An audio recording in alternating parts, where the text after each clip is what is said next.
Bore da, a croeso cynnes iawn i chi i'r gwasanaeth. Jyst un o ddau o gyhoeddiadau. Un cyhoeddiad ydy, yn anffodus, dydy Thomas Dobson, fydd o ddim yn gweithio fyny ddim mwy, a da ni'n dymuno pob bendith iddo fo'n y dyfodol, mae yna gyfleoedd newydd i ddod i fyny iddo fo. Ond fel canlyniad i hyn, da ni'n edrych ar ferybydd am gyfarwyddwr cyllid. Felly mae yna hysbys ar ein gwefan yn yr esgobaeth ag yn yr gwefan ni yn y Gadeirlan. Felly, os ydych chi'n nabod rhywun sydd eisiau gwneud dros dro am chydig o fisoedd, newch chi yrru nhw ata fi os gwelwch yn dda. Fel y gwelwch chi yn y hysbysiadau, mi ydyn ni'n cynnal wythnos o gyngherddau Dinas Noddfa gwyliau hanner tymor mis Hydref. A os ydych chi eisiau cymryd rhan yn y canu, mae croeso chi wneud hynny, so chi'n cael gair efo fi neu onia os gwelwch yn dda. A hefyd, mae'r ha wedi bod efo ni, stipyn dydy mae'n teimlo felly, ond mae tymor yr ha go iawn yn dechrau rwan, a felly dydy cama bach ddim yn digwydd dros yr ha. A hefyd, mae'r côr chydig bach yn wahanol, achos mae tymor y côr wedi dod i ben hefyd. Felly, wel y gwelwch chi ar yr hysbysiadau, rydyn ni ond yn cael gwasanaethau ar gân ar ddydd Sul a dydd Iau yn unig dros yr ha. Felly, yna ni gymryd rhyw enid rwan i baratoi yn hunain ar gyfer y gwasanaeth.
a'r ysbryd glân.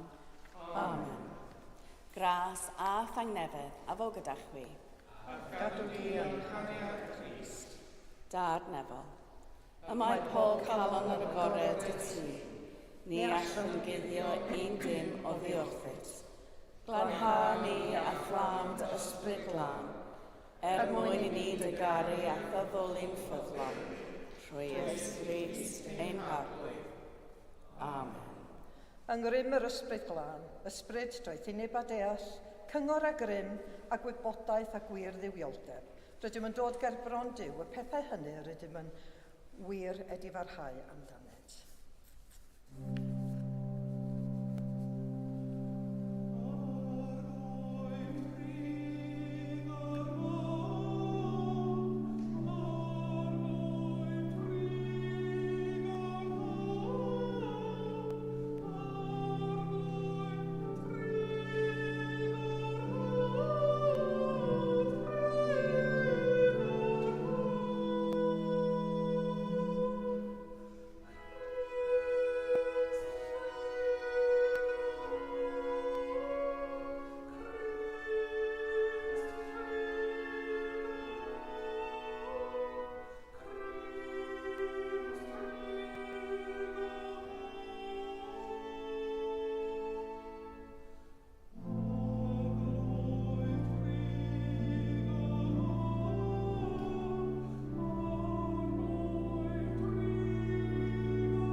Dad Nefel, yr ydym wedi pechu ar feddwl, gair a gweithred, a heb wneud yr hyn a ddylem. Mae'n wir ddrwg gennym, ac yr ydym o ddifrif yn edifarhau, mwyn dy fab Iesu Grist a fi farw drosom.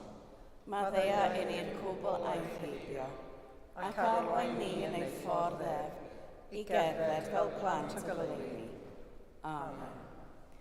Yr holl alluog Dduw, sy'n maddau i bawb sy'n wir edifeiriol, a drig ar hawrthych, a chryddhau o bechod, eich cadarnhau mewn daioni, a'ch cadw yn y bywyd tragwyddol, trwy Iesu Grist ein harglwydd.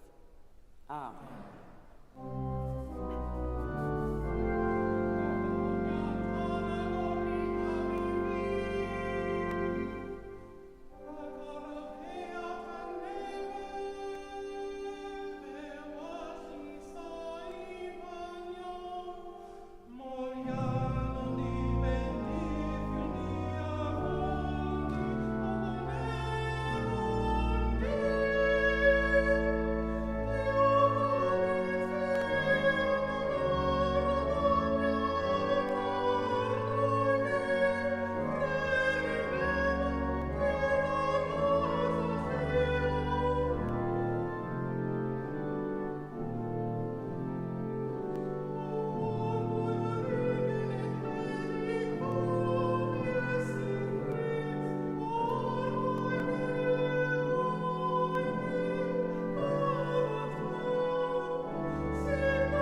Nodweddion.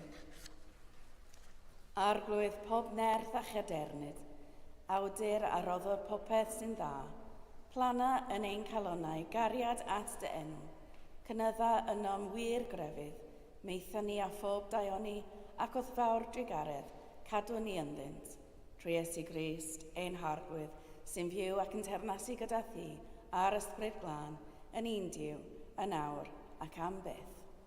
Amen.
Daw'r darlleniad o lythyr Sant Paul at yr Efeiniad.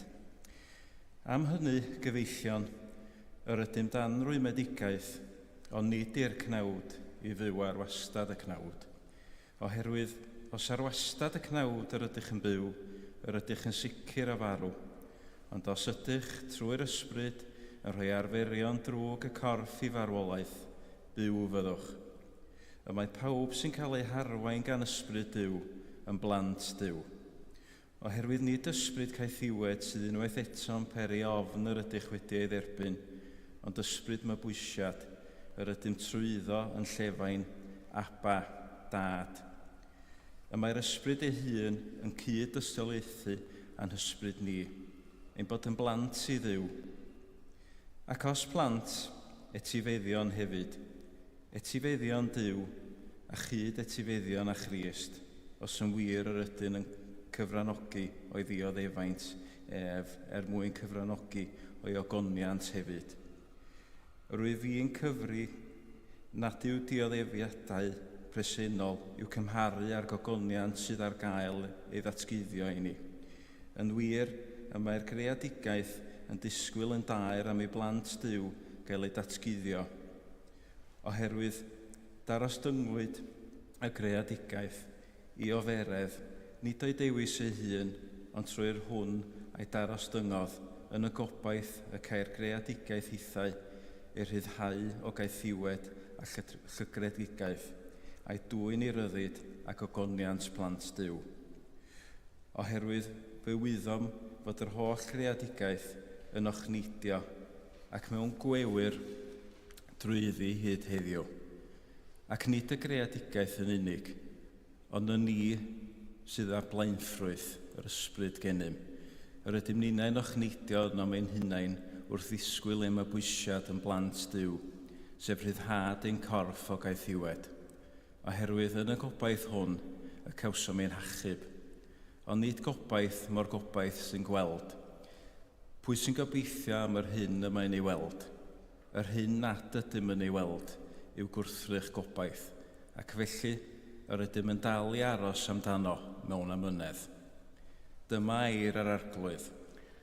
Diolch a fo i Dduw.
Yr arglwydd a fo gyda chwi.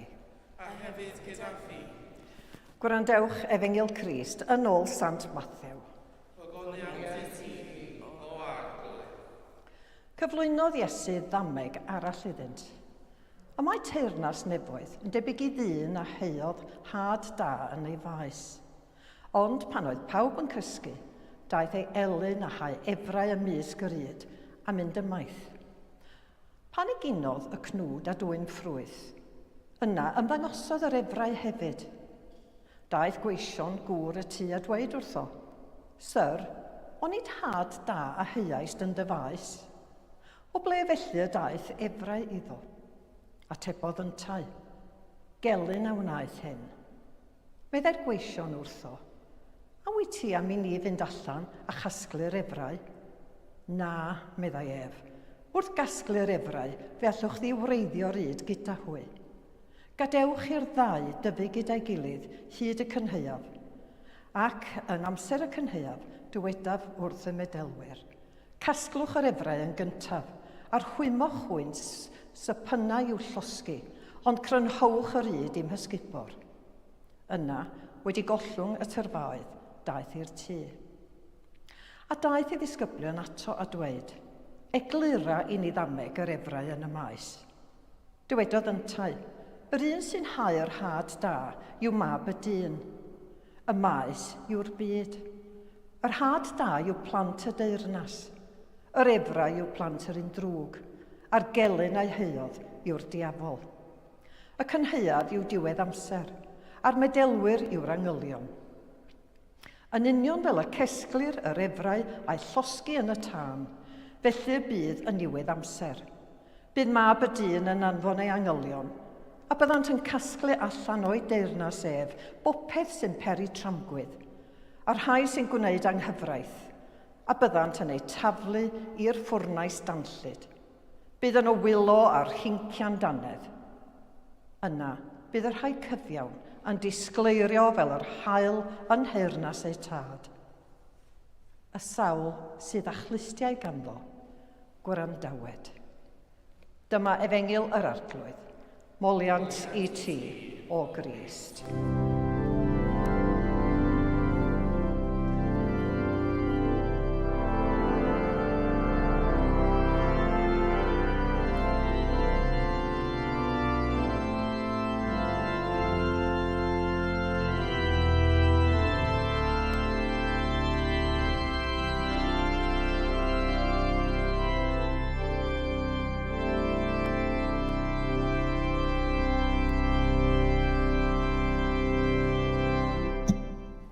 Bod i mi siarad yn enw Duw, yn dad, mab ac ysbryd glân. Amen. Dwi'n edrych ymlaen ar hyn o bryd i fynd i'r sinema i fynd y weld y ffilm Odyssey. Dwi'n gwybod os da chi hefyd yn ffansïo mynd i weld y ffilm. Mae o'n yn Pontio, dwi'n meddwl, wrth nesaf. Mae straeon fel The Odyssey yn cynnwys rai o blotiau mawr y byd straeon. Mae yna daith a dychwelyd adra Voyage and Return, fel maen nhw'n galw fo. Mae yna arwr yn gwynebu bob math o beryglon, The Quest, a mae yna oresgyn bwystfilod a gelynion. Mae'n rhy ffurf neu gilydd, mae'r straeon yma wedi cael eu hadrodd ers miloedd o flynyddoedd. Boed yn Homer, y Mabinogi, Shakespeare, neu'r ffilm Hollywood diweddara. Mae rhywbeth yna ni sy'n cael ei dynnu at y straeon mawr yma, am ddewrder, brwydr a buddugoliaeth. Roedd Iesu wrth gwrs yn storiwr gwych hefyd, ond mewn sawl ffordd roedd ei straeon yn hollol wahanol i'r straeon arwrol yma. Doedd o ddim yn sôn yn aml am frenhinoedd yn concro teyrnasoedd na arwyr yn lladd bwystfilod.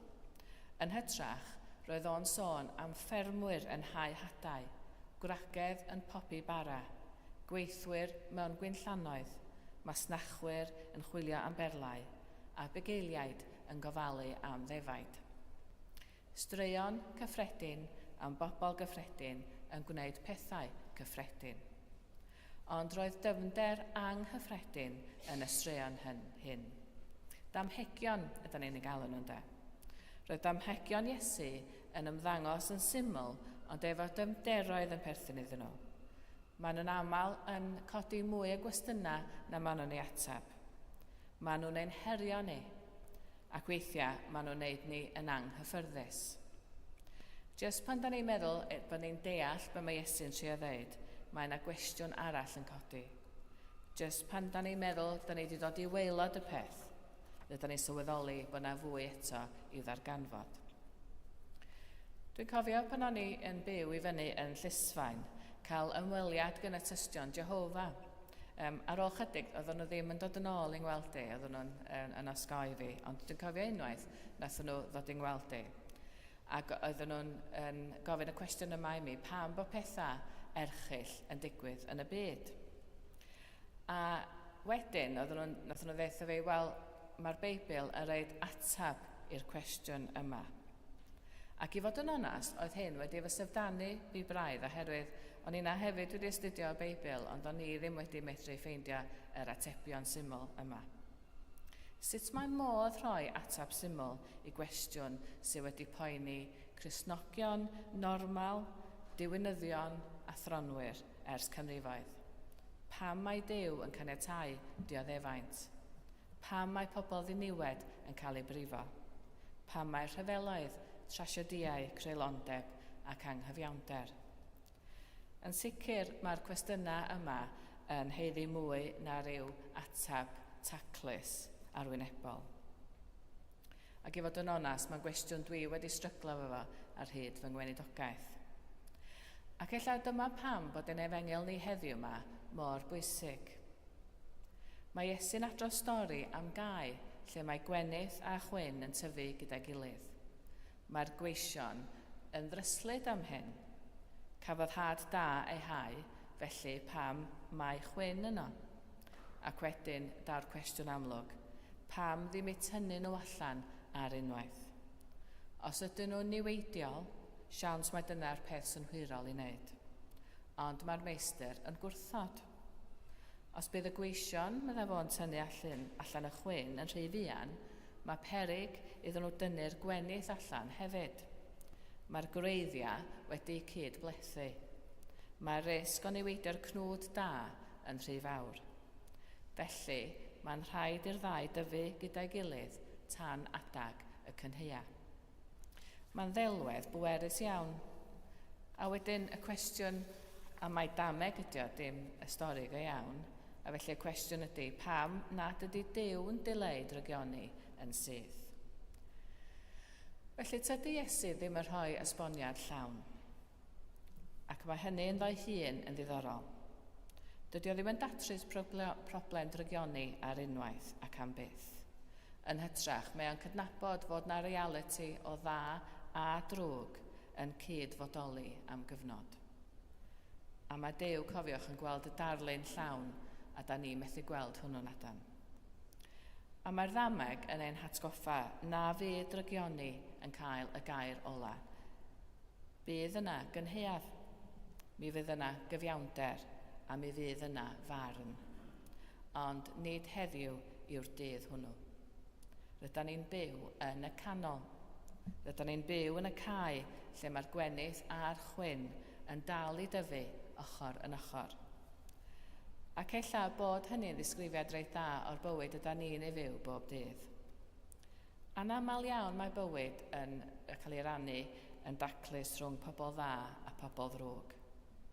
Neu rhwng penderfyniadau hollol gywir a penderfyniadau hollol anghywir.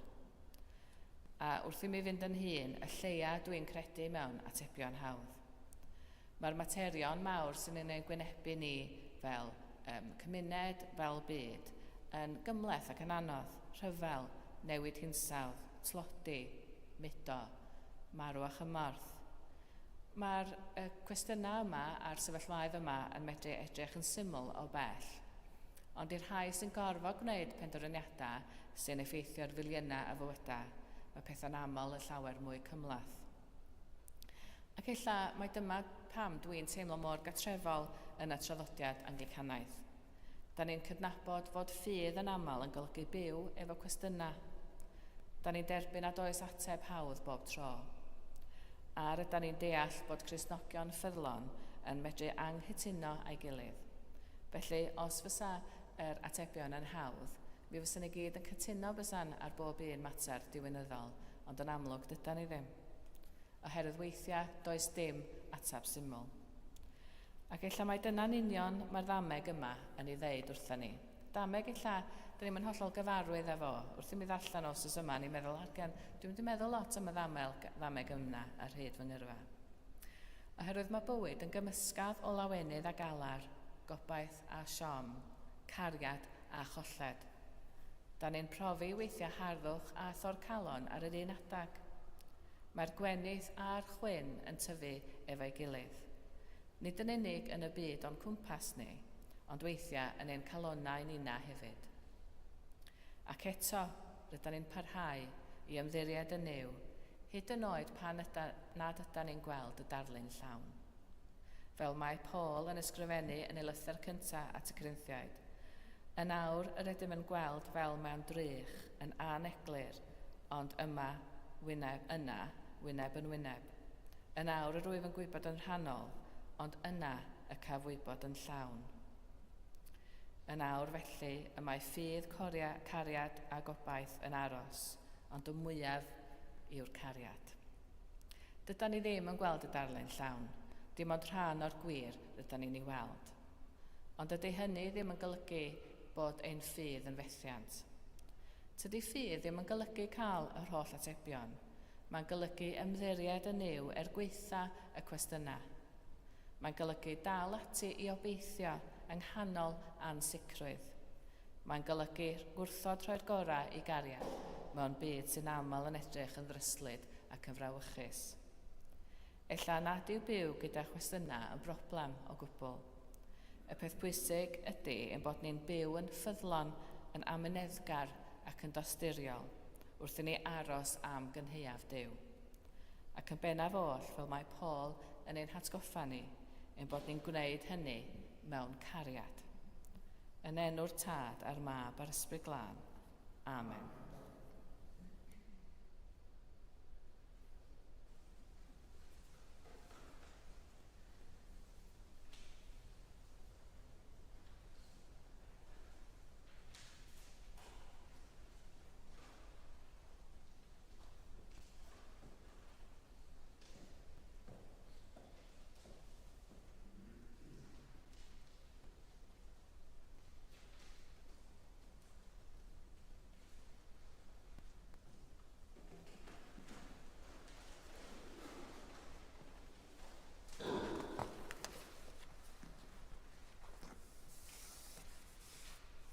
Cydwedd yn y credyn y cia.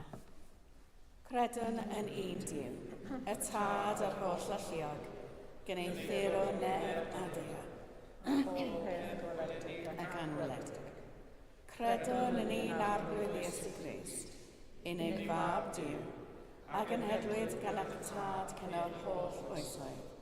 Duw o Dduw, llewych o lewych, gwir Dduw o wir Dduw, wedi'i gynhedlu, nid wedi ei neithir, yn un hanfod ar Tad, a drwy ddwef gynnau pob peth, ein mwyn ni ac ar ein uchodwriaeth, disgynodd o'r nefoedd.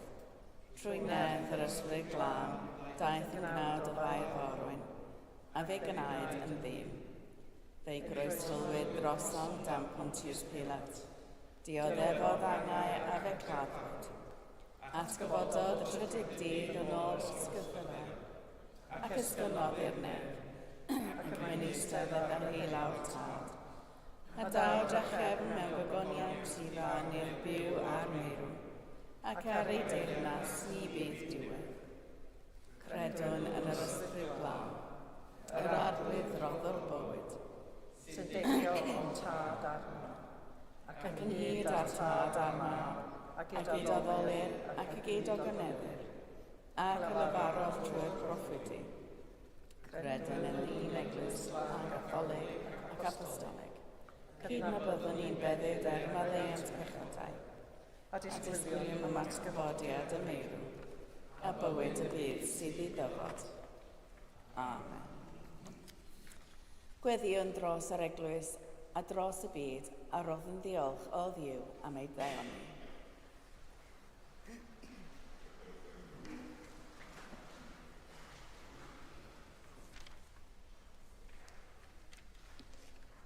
Gweddiwn.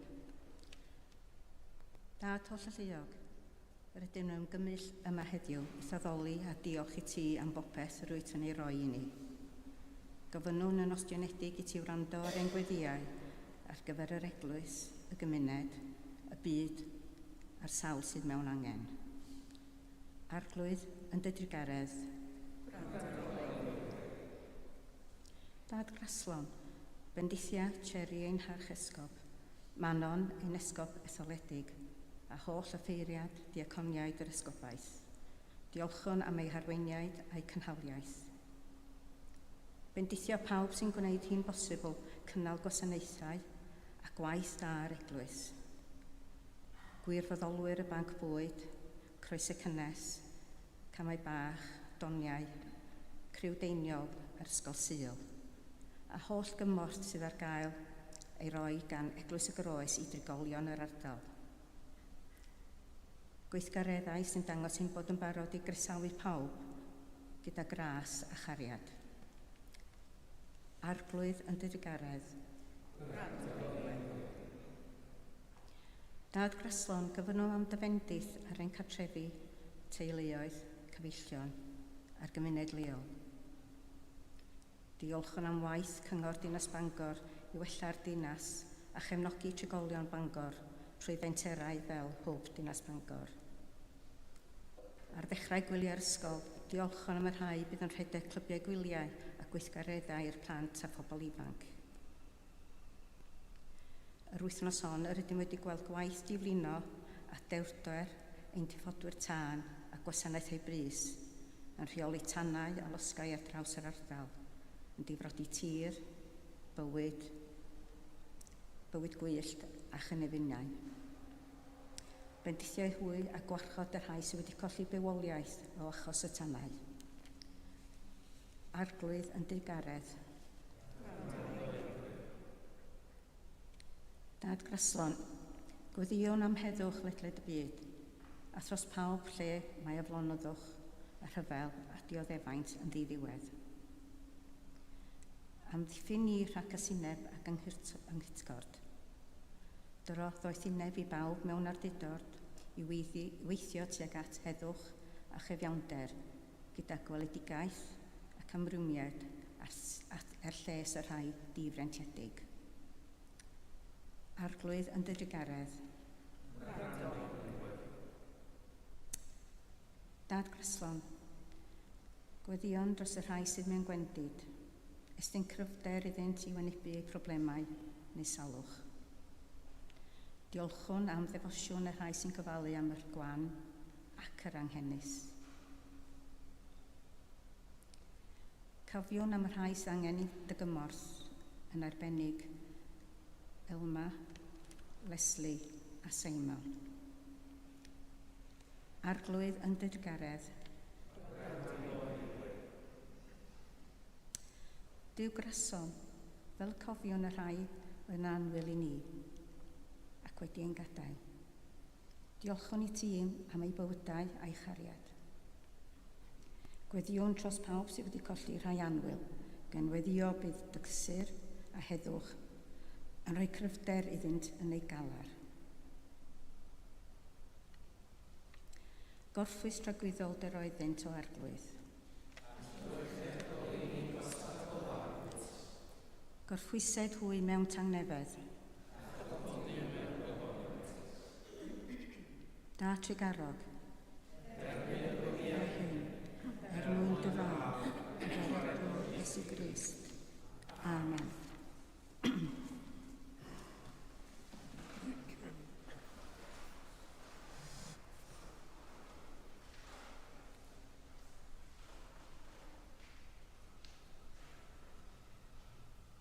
Crist yw ein heddwch ni.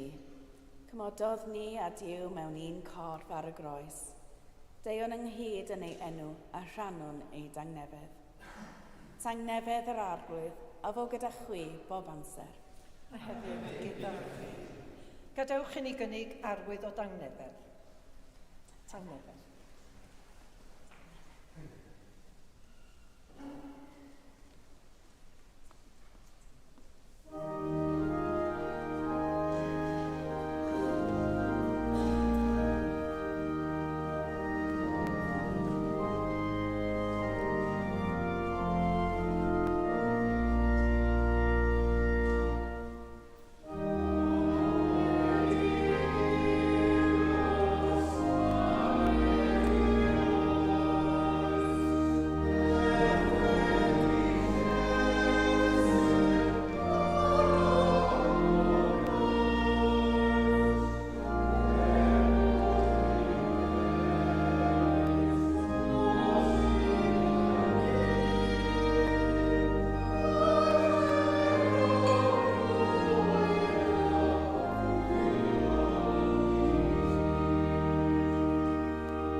Bendigedig wyt ti arglwydd yw'r holl greadigaeth, trwy dy ddaioni am ei gennym y bar o hwn i'w offrymu. Roedd y ddeiar y gwaith dwylo dynol, fe ddaw i ni yn fara bywyd. Bendigedig fydda Duw am byth.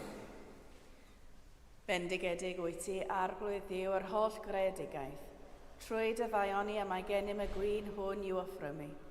Ffrwyth y wynwydden y gwaith dwylo dynol, fe ddaw i ni yn ddiod ysbrydol. Bendigedig fydda Duw am byth. Yr arglwydd afo gyda chwi. A hefyd gyda chi. Dychebwch eich calonnau. Yr ydym yn ei berchafu at yr arglwydd. Diolchyn i'r arglwydd ein Duw. Iawn yw'r rhoi ein diolch yn clod.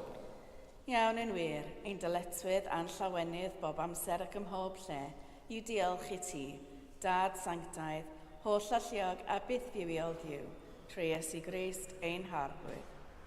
Trwy ddywef ein gneithos ni ar bydysawd cyfan, pan ddaeth dy ysbryd glân at Mair, fe anwyd Iesu yn un ohonom ni, fe'n carodd ni gymaint fel iddo farw trosom ni.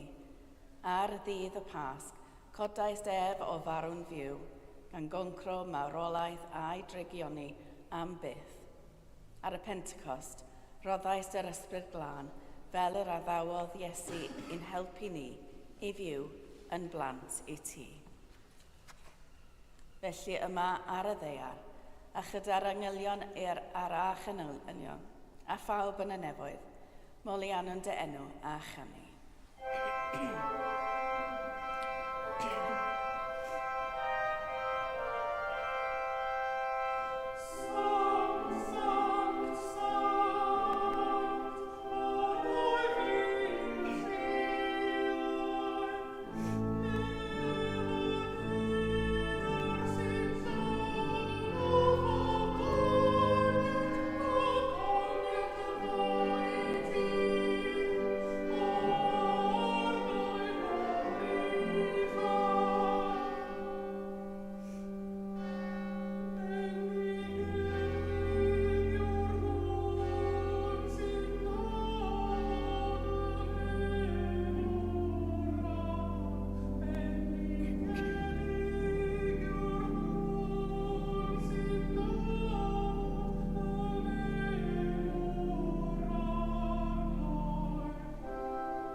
O Dad yn y nefoedd, gwrando'r weddi a gyflwynon yn enw Iesu.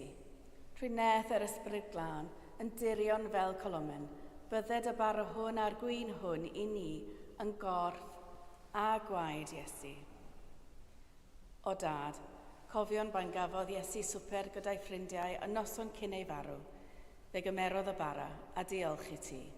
Fe torodd a'i rhoi i'w ffrindiau a dweud, cymerwch hwn a fwyta. Dyma fy nghorff a roddir drosoch chi. Gwnewch hyn i gofio amdano.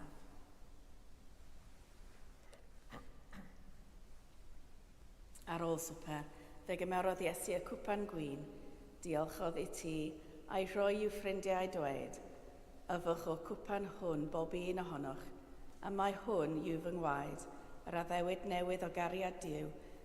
Gwnewch hyn bob tro yr yfwch ef i gofio amdano.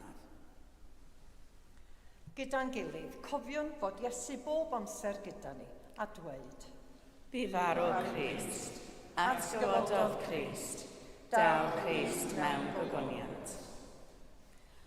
O Dad, wrth i ni gofio dy fab Iesu Grist, a fu farw ar y groes ac a atgyfododd, offrwm i ti y roddion hyn, a'r holl roddion yr wyt ti ei rhoi mor hael i ni. Anfon dy ysbryd glân i fod gyda ni a phawb sy'n rhannu'r bara hwn ac yn yfed o'r cwpan hwn. Helpa ni i ymddiried yno ti, ti eda ni nes at ein gilydd, a'n croesawen gyda dy holl bobl i dernas o gyneddus Iesu. Ti, o Dad, bu a bob anrhydedd a gogoniant trwy Iesu dy fab gyda'r ysbryd glân yn un Duw, yn oes oesoedd. Amen.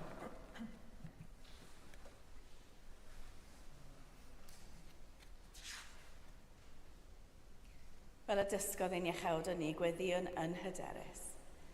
Ein tad, ar hwnnwyd yn y nefoedd, sancteiddiodd dy enw, deled dy dernas, gwneled y wyllus, megis yn y nef, felly ar y ddeiar hefyd.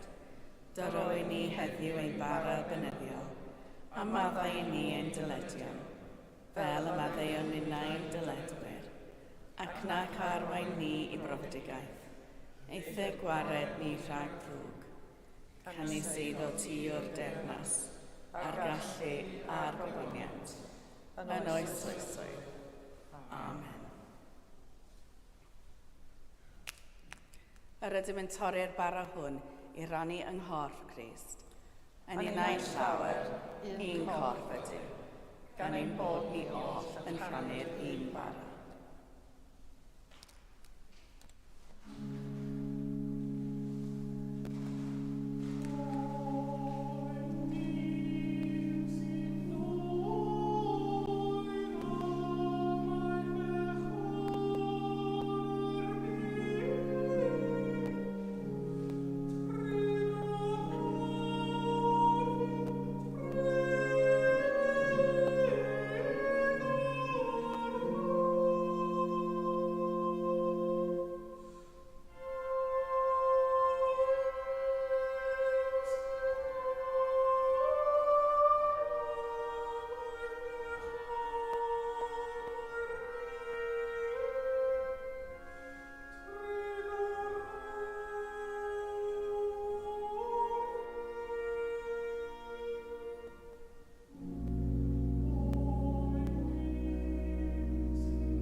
Roddion sanctaeth Duw ar y gyfer pobl sanctaeth Duw.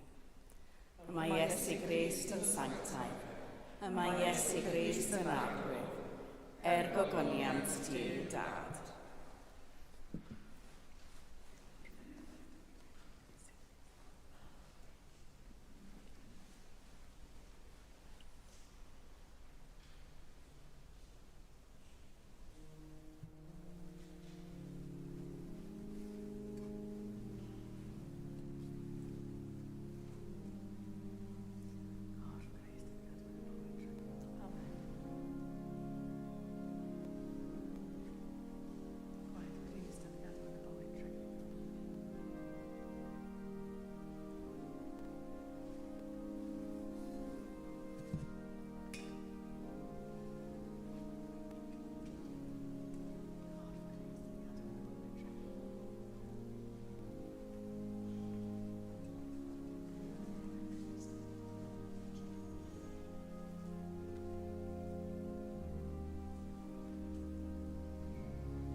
Diolchwch i'r arglwydd, oherwydd graslon i wedd. Ei gariad sy'n dragwydd. Diw'r gwirionedd. Yr ydym wedi gweld a'n llygaid, a chyffordd a'n dwylo far ar bywyd. Cryfha ein ffydd, fel y tyfwn mewn cariad at y ti, ac at ein gilydd, trwy Iesu Grist, ein arglwydd antgyfodedig. Amen. Yr arglwydd afo gyda chi. A hefyd gyda fi. Bydded i'r arglwydd eich bendithio a'ch cadw. Bydded i'r arglwydd lewych chi ei wyneb arnoch a bod yn trigarog wrthych. Bydded i'r arglwydd edrych arnoch yn gariadus a rhoi eich chwyd angnefedd. A bendith Duw holl alluog, y tad, y mab a'r ysbryd glân, a fwyn eich plith, ac adrigo gyda chwi yn wastad. Amen. Ewch mewn tangnefedd i garu a gwasanaethu'r arglwydd. Yn enw Crist.